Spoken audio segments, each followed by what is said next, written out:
So hi guys, welcome back to one more video of economics. आज इस video में हम एक नया चैप्टर स्टार्ट करने जा रहे हैं जिसका नाम है कॉन्सेप्ट्स ऑफ रेवेन्यू। इसमें हम रेवेन्यू की बात करेंगे। देखो, क्योंकि हमारे सब्जेक्ट का नाम माइक्रो इकोनॉमिक्स है, तो एक फर्म मतलब smallest unit of A market, एक फर्म जो होती है वो फर्म के को सेंटर में रख के रेवेन्यू क्या होगा उसकी हम बात करेंगे, और डिफरेंट मार्केट कंडीशंस में रेवेन्यू कर्व्स कैसे एक्ट करती हैं उसके बारे में हम बात करेंगे। ठीक है, तो हमें अपने सब्जेक्ट को समझते हुए हर चैप्टर को समझना है। ठीक है, कि हमारे जो सब्जेक्ट है उसका फोकस कहाँ पे है, उसी बेस पे हमें चैप्टर्स को समझना है। तो अगर रेवेन्यू की हम डेफिनेशन देखें तो revenue of a firm is its sale receipts और money receipts from the sale of a product. मतलब अगर मैं एक प्रोड्यूसर हूं तो मैंने एक मंथ में अपने जितने प्रोडक्ट बेचे और मुझे जो भी सेल रिसीट्स मेरे पास हैं उन सब का टोटल क्या होगा, रेवेन्यू होगा। एक एग्जांपल की मदद से समझते हैं। For example, I am a producer, I have a firm that produce watches. तो उन वॉचेस में अगर मैंने एक मंथ में एक वॉच का अगर प्राइस 1000 रुपीज है तो, और एक मंथ में मैंने 10 वॉचेस को सेल किया, तो मेरा टोटल रेवेन्यू कितना होगा, 10,000 होगा। We do not have to confuse this with profit. Profit क्या होता है कि अगर कॉस्ट ऑफ प्रोडक्शन रेवेन्यू से निकाल दी जाए तो जितना एडिशनल पैसा मुझे मिला that is my profit. But revenue क्या होता है, इसमें कॉस्ट ऑफ प्रोडक्शन भी इंक्लूडेड होती है। मतलब कमोडिटी को मैंने एक्सचेंज किया तो मुझे कितने पैसे मिले, दैट इज रेवेन्यू। ठीक है, we have to be clear about that. उसके बाद there are 3 types of revenue. ठीक है, सबसे पहले है टोटल रेवेन्यू, सबसे सिंपल, जिसमें सम ऑफ ऑल रिसीट्स, मतलब total money I have got by by selling my total number of products. Okay, अब अगर मार्जिनल रेवेन्यू की बात करें तो ये थोड़ा टेक्निकल है, इसको ध्यान से समझेंगे। मार्जिनल रेवेन्यू में देयर इज नथिंग कि पहले सबसे पहले डेफिनेशन देखें तो change in total revenue with sale of one more unit of commodity. मतलब टोटल रेवेन्यू में जो भी चेंज आया है, एक यूनिट को एडिशनल अगर मैंने बेचा उसके कारण। ओके, तो इसी एग्जांपल से समझते हैं मार्जिनल रेवेन्यू को भी। अगर मैंने एक एडिशनल मतलब 10th यूनिट के बाद वन मोर यूनिट बेचा तो मेरे टोटल यूनिट हो गए 11, और जो मेरा टोटल रेवेन्यू हो गया वो हो गया 11,000। तो अब एक और यूनिट बेचने के बाद मेरे रेवेन्यू, टोटल रेवेन्यू में कितना चेंज आया, 11,000 माइनस 10,000, आई गॉट 1,000। तो जो 1,000 का चेंज टोटल रेवेन्यू में आया that is my marginal revenue. I hope that is clear. उसके बाद अगर एवरेज रेवेन्यू की बात करें तो इसमें कुछ नहीं है, पर यूनिट रेवेन्यू अर्न्ड। मतलब एक प्रोडक्ट को बेच के जितना भी रेवेन्यू मुझे मिला that is my average revenue. यहाँ पे एवरेज रेवेन्यू कितना होगा, 1000 रुपीज, क्योंकि एक यूनिट ऑफ वॉच की जो प्राइस है दैट इज 1000 रुपीज। तो यहाँ पे एवरेज रेवेन्यू कितना हो गया, 1000 रुपीज। और इसको कैलकुलेट करने का फॉर्मूला है total revenue by total quantity I have sold. तो टोटल रेवेन्यू कितना था यहाँ पे 10,000 और टोटल क्वांटिटी थी 10, तो आ गया 1000। As simple as that. तो ये थी छोटी सी introduction about revenue. Now let's talk about two situations in which this concept of revenue act differently. Okay, तो हमारे पास टू टाइप ऑफ सिचुएशन है जिसमें परफेक्ट कंपटीशन है, और सेकंड जो कंडीशन है that is monopoly and monopolistic competition. ठीक है, तो अगर ये दो टाइप ऑफ मार्केट कंडीशंस होंगी तो एक फर्म का जो रेवेन्यू है वो कैसे एक्ट करेगा, वो थोड़ा डिफरेंट एक्ट करेगा। इसी को हम अब समझने जा रहे हैं। तो सबसे पहले परफेक्ट कंपटीशन को समझते हैं। तो परफेक्ट कंपटीशन क्या होता है, हमने लास्ट चैप्टर में भी किया था। अगर आपको परफेक्ट कंपटीशन, मोनोपोली, मोनोपोलिस्टिक के बारे में नहीं पता तो you can refer to the last video. तो परफेक्ट कंपटीशन को अगर थोड़ा रिवाइव करें तो परफेक्ट कंपटीशन एक ऐसी मार्केट कंडीशन है जहां पे there are large number of buyers and large number of sellers, product भी होमोजीनियस है। दैट मींस वो जो प्रोड्यूसर है that is a price taker not price maker. तो जो भी प्राइस मार्केट की conditions, demand and supply equilibrium पे सेट करेंगे, वही प्राइस लेना पड़ेगा हर एक प्रोड्यूसर को, चाहे वो ज्यादा क्वांटिटी को सेल करे या फिर कम क्वांटिटी को सेल करे। ओके, परफेक्ट कंपटीशन में रेवेन्यू कैसे एक्ट करता है देखते हैं। तो सबसे पहले हमने ये बात अभी देखी, अभी समझी कि जो प्राइस होगा वो कांस्टेंट होगा, जितनी मर्जी क्वांटिटीज को सेल कर लो। तो एवरेज रेवेन्यू क्या होता है, वो प्राइस ही तो होता है। एवरेज रेवेन्यू अभी हमने क्या देखा था, average revenue was price per unit, ठीक है। तो प्राइस तो कांस्टेंट रहेगा, तो क्वांटिटीज बढ़ेंगी जब, ठीक है। अब हम देखते हैं टोटल रेवेन्यू को, तो टोटल रेवेन्यू इंक्रीज कर रहा है। तो एक और बात, अगर आप देखें, एवरेज रेवेन्यू सेम है, मार्जिनल रेवेन्यू भी सेम है। भाई मार्जिनल रेवेन्यू क्यों सेम है, एवरेज रेवेन्यू सेम है, वो तो समझ आया कि प्राइस सेम है। मार्जिनल रेवेन्यू इसीलिए सेम है क्योंकि जो एडिशन हो रहा है टोटल रेवेन्यू में वो कांस्टेंट हो रहा है जब डिफरेंट और जब क्वांटिटीज को एडिशनल ज्यादा क्वांटिटीज को सेल किया जा रहा है। दैट मीन्स कि टोटल रेवेन्यू में जो चेंज आ रहा है वो कांस्टेंट आ रहा है। क्यों, क्योंकि एवरेज रेवेन्यू सेम है। ओके, तो इसका मतलब अब अगर इसे इनसाइट्स निकालनी हो इस टेबल से, तो वो क्या इनसाइट्स निकलेंगी, वो इनसाइट्स को देखते हैं। सबसे पहले A R is uniform, yes, अभी हमने देखा। सेकेंड इज एम आर भी यूनिफॉर्म है, यस। तो इसका मतलब A R and M R equal है, yes. A R and M R equal होते हैं अंडर परफेक्ट कंपटीशन। ये याद कर लो कि जो ए आर है वो कांस्टेंट होता है under perfect competition, and A R और एम आर इक्वल होते हैं। ओके, उसके बाद third, T R is rising at constant rate. देखो जब ज्यादा क्वांटिटीज को सेल किया जाएगा तो टी आर तो बढ़ेगा ऑब्वियसली, बट जो टी आर में इंक्रीज आ रहा है that is with constant rate. क्यों, क्योंकि एम आर कांस्टेंट है। ओके, तो ये थी इनसाइट्स अबाउट परफेक्ट कंपटीशन, मतलब रेवेन्यू अंडर परफेक्ट कंपटीशन कैसे एक्ट करता है। अब हम देखते हैं मोनोपोली या मोनोपोलिस्टिक कंपटीशन में कैसे एक्ट करता है। तो मोनोपोली क्या होती है, मोनोपोली एक ऐसी मार्केट कंडीशन है जहां पे there is only one producer and supply control उसके पास है, और मतलब प्रोडक्ट की सप्लाई कंट्रोल उसके पास है। तो he is not a price taker, he is a price maker. That means in other words उसके पास स्कोप है, उसके पास पोटेंशियल है, पावर है कि वो प्राइस को इन्फ्लुएंस कर सकता है। ओके, अब देखते हैं। देखो जैसे जैसे क्वांटिटी बढ़ रही है तो प्राइस कम होता जा रहा है। क्यों, क्योंकि मोनोपोली में अगर एक प्रोड्यूसर ने मैक्सिमम प्रॉफिट गेन करना है, मैक्सिमम रेवेन्यू अर्न करना है, तो वो ज्यादा क्वांटिटीज की अगर सेल हो रही है तो प्राइस को कम कर सकता है। ओके, तो अब देखते हैं टोटल रेवेन्यू। टोटल रेवेन्यू तो इंक्रीज कर रहा है, ओके, मार्जिनल रेवेन्यू कम हो रहा है। तो अगर इससे इनसाइट्स निकालनी हो तो वो क्या इनसाइट्स होंगी, आइए देखते हैं। सबसे पहले इनसाइट होगी average revenue and marginal revenue कम हो रहे हैं, बट जो मार्जिनल रेवेन्यू है वो जब गिर रहा है तो देखो तेजी से गिर रहा है। एवरेज रेवेन्यू अभी थोड़ा कम तीव्रता से गिर रहा है, जो मार्जिनल रेवेन्यू है वो बहुत जल्दी गिर रहा है। That means the falling pace of marginal revenue is faster than average revenue। Okay, सबसे पहली इनसाइट तो ये थी। सेकंड इनसाइट, जो टोटल रेवेन्यू है वो इंक्रीज कर रहा है। क्या ये कांस्टेंट रेट से इंक्रीज कर रहा है, नो। मार्जिनल रेट अगर गिर रहा है तो ये कांस्टेंट रेट से कैसे इंक्रीज कर सकता है। तो अब हमें ये भी पता लग गया कि जो टोटल रेवेन्यू इंक्रीज कर रहा है that is with diminishing rate. Okay, तो इससे क्या इनसाइट्स निकालनी हमने, अगर इसको कंक्लूड करें तो जो एवरेज रेवेन्यू है वो भी गिर रहा है, मार्जिनल रेवेन्यू भी कम हो रहा है, बट मार्जिनल रेवेन्यू ज्यादा तेजी से गिर रहा है और एवरेज रेवेन्यू थोड़ा कम तेजी से गिर रहा है कंपैरेटिव टू मार्जिनल रेवेन्यू। और जो टोटल रेवेन्यू है that is increasing with diminishing rate. Okay, तो ये था revenue under perfect competition and monopoly and monopolistic competition. अब मार्जिनल रेवेन्यू की बात करते हैं। अभी हमने देखा कि मार्जिनल रेवेन्यू की डेफिनेशन क्या है।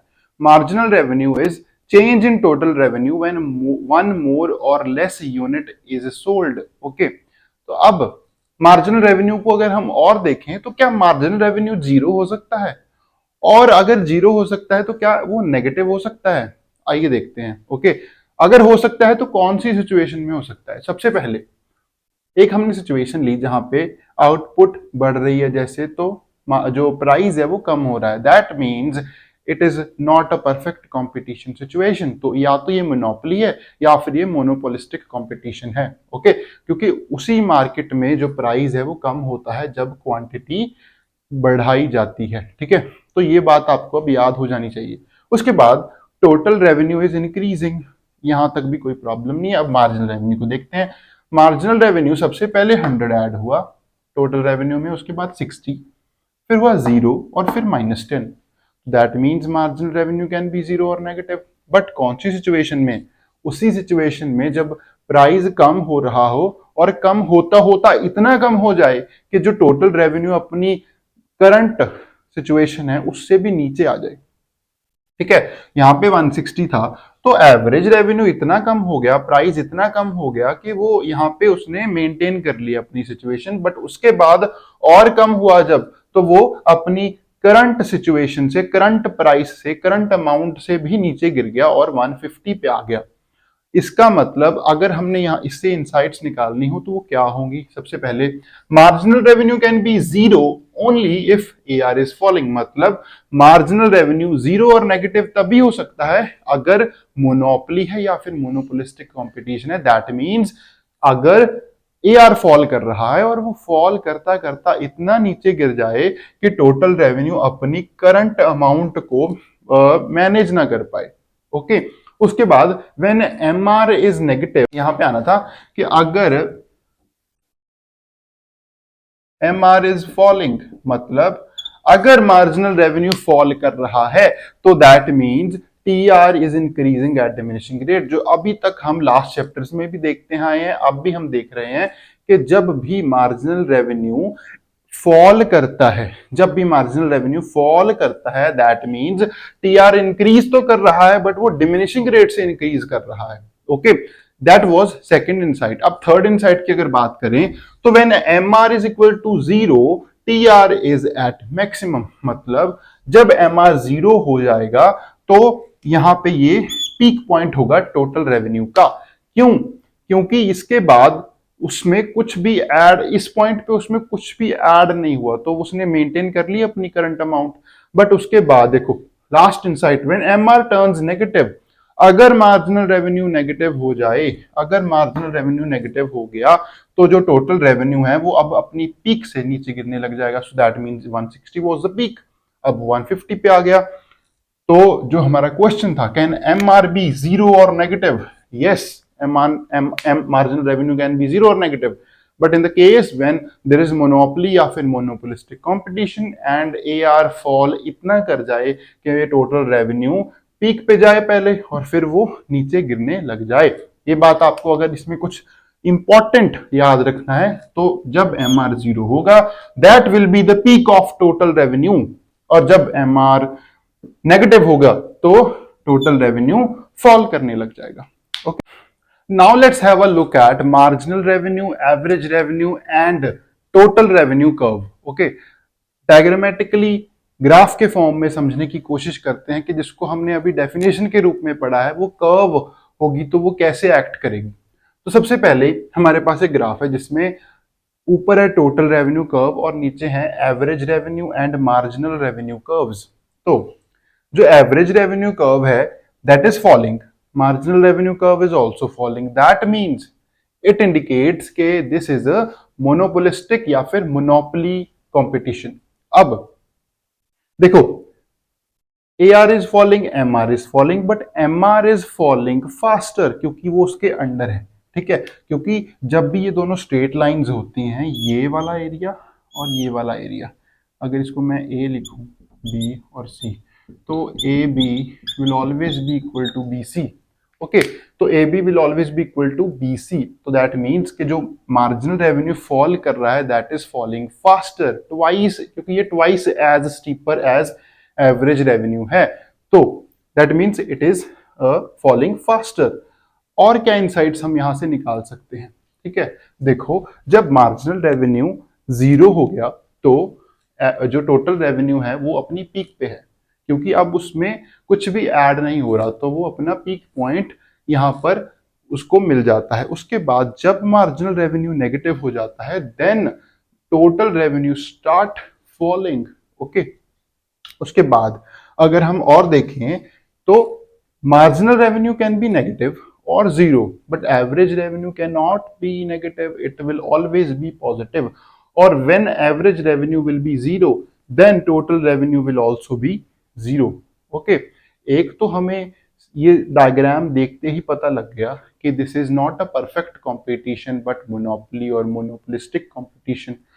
और इनसाइट्स इससे हम क्या निकाल सकते हैं हमने वो भी देखा। एक बार इसको अगर कंक्लूड करें तो all insights are written here. सबसे पहले marginal revenue and average revenue are falling, दोनों कर्व्स फॉल कर रही हैं। उसके बाद total revenue is increasing by diminishing rate. तो टोटल रेवेन्यू, क्योंकि मार्जिनल रेवेन्यू फॉल कर रहा है, that means total revenue will increase at diminishing rate, not at constant और इंक्रीजिंग रेट। उसके बाद MR is falling faster. We know, अभी हमने बात करी कि marginal revenue is twice as steeper as average revenue, तो marginal revenue is falling faster. M R can be zero और नेगेटिव। जो मार्जिनल रेवेन्यू है वो नेगेटिव भी हो रहा है और वो जीरो भी है, और जब वो जीरो है T R is at its peak as written here. जब marginal revenue is zero, T R is at maximum. अब marginal average revenue can not be negative. वो भी हमने देखा कि एवरेज रेवेन्यू कभी भी जीरो नहीं हो सकता। क्या सॉरी नेगेटिव नहीं हो सकता। क्या किसी कमोडिटी का प्राइस जीरो हो सकता है? जीरो भी नहीं हो सकता और नेगेटिव भी नहीं हो सकता। ओके, तो it is just for assumption. ठीक है, तो कभी भी इतना एवरेज रेवेन्यू नहीं गिरता कि वो जीरो हो जाए या फिर नेगेटिव हो जाए। नेगेटिव तो हो ही नहीं सकता। ओके, उसके बाद when average revenue is equal to zero, TR is also zero।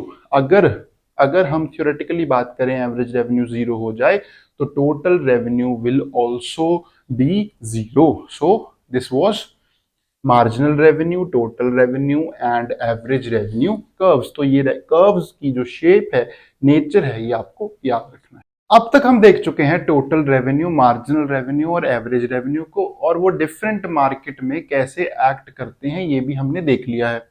और हमने बात करी थी कि मार्जिनल रेवेन्यू, एवरेज रेवेन्यू और टोटल रेवेन्यू की जो कर्व्स हैं वो कैसी होती हैं। ठीक है, अब हम बात करेंगे कि what is the relationship between these three, मतलब एवरेज रेवेन्यू, मार्जिनल रेवेन्यू और टोटल रेवेन्यू में कौन कौन से रिलेशनशिप्स हैं, मतलब इनके फीचर्स क्या हैं। ओके, तो सबसे पहला फीचर है कि both M R and A R, मतलब both marginal revenue and average revenue are calculated from total revenue. मतलब ये जो दोनों कंपोनेंट्स हैं ये टोटल रेवेन्यू से कैलकुलेट किए जा सकते हैं।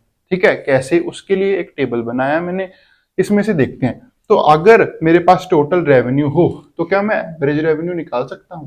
तो एवरेज रेवेन्यू का formula we know, that is total revenue by total product sold. तो टोटल रेवेन्यू इफ इस सिचुएशन में अगर लें तो it's 15 divided by 3 total unit, then we get 5, that is our average revenue. तो दैट मीन्स एवरेज रेवेन्यू को मैं total revenue से कैलकुलेट कर सकता हूं। तो क्या मैं मार्जिनल रेवेन्यू को कैलकुलेट कर सकता हूं? यस। इसी सिचुएशन पे अगर हम देखें तो what is a change in total revenue? Change is 15 minus 10, 5, and what is the change in units? 3 minus 2, 1। तो दैट मीन्स मार्जिनल रेवेन्यू कितना हो गया? 5 हो गया। तो इस टेबल से हमने अभी ये देखा कि जिससे हमारी फर्स्ट प्रॉपर्टी प्रूव होती है, फर्स्ट रिलेशनशिप प्रूव होता है कि एवरेज रेवेन्यू हो चाहे मार्जिनल रेवेन्यू हो, that can be calculated from the total revenue. Okay, अब हम सेकंड रिलेशनशिप की ओर चलते हैं कि if M R and A R curves are parallel to X axis, मतलब अगर ए आर और marginal revenue curve X axis के पैरेलल हैं तो वो हमें क्या बताता है? तो अगर हम ध्यान से सोचें तो अगर ये पैरेलल हैं, दैट मीन्स कि हर एक क्वांटिटी के लिए इनका जो एवरेज रेवेन्यू और मार्जिनल रेवेन्यू की अमाउंट है वो कांस्टेंट है। तो ये कांस्टेंट अमाउंट, यूनिफॉर्म अमाउंट कहाँ देखने को मिलती है? क्या ये परफेक्ट कंपटीशन में देखने को मिलती है? यस, क्योंकि it is seen in perfect competition market, जहां पे प्रोड्यूसर प्राइस टेकर होता है। ठीक है, और ये प्राइस कैसे डिटरमाइन किया जाता है? Market forces, demand and supply के अकॉर्डिंग। तो दैट मीन्स अगर ये लाइन आ जाए, if M R and A R curves are parallel to X axis, that means it is a perfect competition market. Okay, तो दो रिलेशनशिप्स हमने कर लिए। फर्स्ट था कि average revenue and marginal revenue को टोटल रेवेन्यू से कैलकुलेट किया जा सकता है, and second was if marginal revenue and average revenue curves are parallel to x-axis, that means it proves us that it is a perfect competition market. Now let's talk about third relationship between average revenue, marginal revenue and total revenue. तो third relationship क्या कहता है देखते हैं. सबसे पहले लिखा है if both average revenue and marginal revenue curves are straight lines, अगर ये दोनों कर्व्स जो हैं वो स्ट्रेट लाइन है तो क्या हम इंडिकेट कर सकते हैं. देखो यहाँ पे दोनों स्ट्रेट लाइंस हैं. ओके, इसका मतलब एवरेज रेवेन्यू भी कम हो रहा है, मार्जिनल रेवेन्यू भी कम हो रहा है. तो ये कम होने का जो स्कोप होता है वो कौन सी मार्केट में होता है. क्या ये परफेक्ट कंपटीशन में होता है. नो, परफेक्ट कंपटीशन में तो producer is a price taker. That means ये जो स्ट्रेट लाइंस हैं जो कम हो रही हैं, इसका मतलब ये इंडिकेट करता है कि इट इज ए मोनोपोलिस्टिक या फिर मोनोपोली मार्केट कंडीशन. सबसे पहले तो हमें ये पता लगता है. तो अब हम सिर्फ ये कर्व्स देखकर ये बता सकते हैं कि कौन सी टाइप ऑफ मार्केट है. क्या ये परफेक्ट कंपटीशन मार्केट है या फिर ये मोनोपोलिस्टिक कंपटीशन और मोनोपोली कंपटीशन मार्केट है. ओके, अब हम आगे देखते हैं कि इसमें ये रिलेशनशिप कैसे हम निकाल सकते हैं. तो सबसे पहले एक और, अगर ये मोनोपोली है और ये अगर स्ट्रेट लाइंस हैं तो एक रिलेशनशिप हमारे पास होता है कि जो आर बी होता है that is equal to BP. R B is equal to BP. क्यों?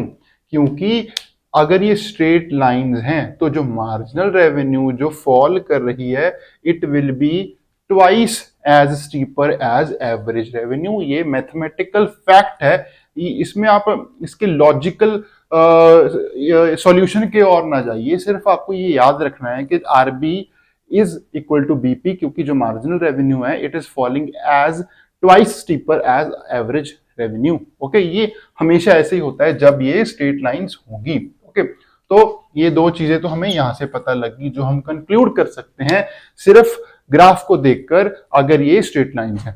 अब हम बात करेंगे एक और रिलेशनशिप जो यहां पर बन सकता है. तो क्या हम यहां पर कह सकते हैं कि total revenue is equal to average revenue into Q. ये तो हम देख के ही आए हैं, तो ठीक है, तो इसमें तो कोई प्रॉब्लम नहीं है कि अगर मेरे पास, क्योंकि ये अभी हमने देखा था ये जो फॉर्मूला है कि अगर मेरे पास एवरेज रेवेन्यू मतलब मेरे पास 5 रुपए की एक कमोडिटी है, मैं उसकी 10 कमोडिटीज बेचूं तो 50 विल बी टोटल रेवेन्यू. तो इट इज वेरी सिंपल. अब क्या एवरेज रेवेन्यू को ओ आर लिख सकते हैं? देखते हैं. देखो, अगर OQ आउटपुट की बात करूं, OQ लेवल ऑफ यूनिट की बात करूं, तो जो एवरेज रेवेन्यू है वो क्या होगा. अब इसको हम ऊपर एक्सटेंड करेंगे और जहां पे ये AR से इंटरसेक्ट करेगी AR कर्व से, वहां पे हमें क्या मिलेगा, average revenue. That means QP. क्या मैं QP को OR लिख सकता हूं क्योंकि ये बिल्कुल पैरेलल है. यस. ओके, तो OR आ गया एवरेज रेवेन्यू. तो मैं अब Q को क्या लिख सकता हूं, OQ भी लिख सकता हूं और ये ऊपर पैरेलल है RP के तो मैं RP भी लिख सकता हूं. तो अगर मैं OR एंड OQ को मल्टीप्लाई करूं तो क्या मेरे पास ये एरिया नहीं आ जाएगा ORPQ वाला, क्योंकि ये क्या है, रेक्टेंगल है. तो रेक्टेंगल का ही तो फॉर्मूला है एरिया का. तो ORPQ is a area of this ORPQ rectangle. ठीक है, तो इसको हम 2 नंबर इक्वेशन देंगे. ओके, अब टोटल रेवेन्यू को क्या मैं समेशन ऑफ मार्जिनल रेवेन्यू लिख सकता हूं, क्योंकि मार्जिनल रेवेन्यू को प्लस प्लस करते जाएं तो हमारे पास टोटल रेवेन्यू आ जाएगा.